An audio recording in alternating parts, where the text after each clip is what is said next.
নিজের ক্রিকেট দর্শনে অঘটন শব্দটির জায়গা দেননি ইয়ান বিশপ। কেননা সাবেক এই ক্যারিবিয়ান পেসার এই শব্দটা পছন্দ করেন না। তবে ছোট দলগুলো যে বড় দলকে চাইলেই হারিয়ে দিতে পারে সেই ব্যাপারে অটল বিশ্বাস আছে তার। এবারে টি-20 বিশ্বকাপে নেদারল্যান্ডস এবং বাংলাদেশের ম্যাচেও তেমন কিছুই ঘটবে বলে মনে করেন তিনি। বিশ্বকাপে গ্রুপ অফ ডেতে আছে বাংলাদেশ। ডি গ্রুপের দলটির প্রতিপক্ষ শ্রীলঙ্কা, সাউথ আফ্রিকা, নেদারল্যান্ডস এবং নেপাল। এই দল থেকে পরের রাউন্ডে যাওয়া নিঃসন্দেহে বড় পরীক্ষা নাজমুল হোসেন শান্তর দলের জন্য।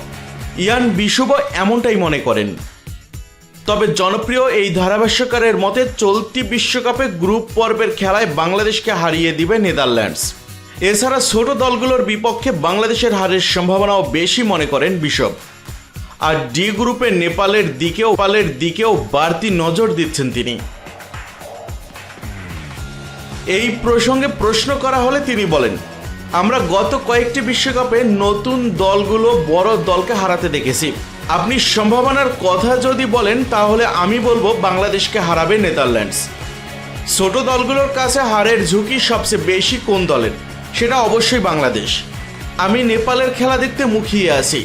যেভাবে দেশটির সমর্থকেরা দলটাকে সমর্থন করে সেটা দারুণ ব্যাপার। দলটার বেশ প্রতিভাও আছে। হয়তো এই টুর্নামেন্টে নয়, কিন্তু কয়েক বছরের মধ্যে দলটা ভালো জায়গায় আসবে। এদিকে নিজের দেশ ওয়েস্ট ইন্ডিজকে এই বিশ্বকাপের ফেভারিট মানছেন বিশপ।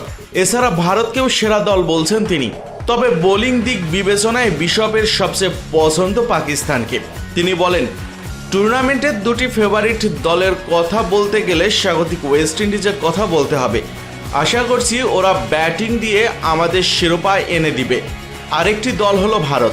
আর পাকিস্তানের সবাই যদি ফিট থাকে তাহলে তাদের বোলিংয়ের ভারসাম্য বেশ ভালো।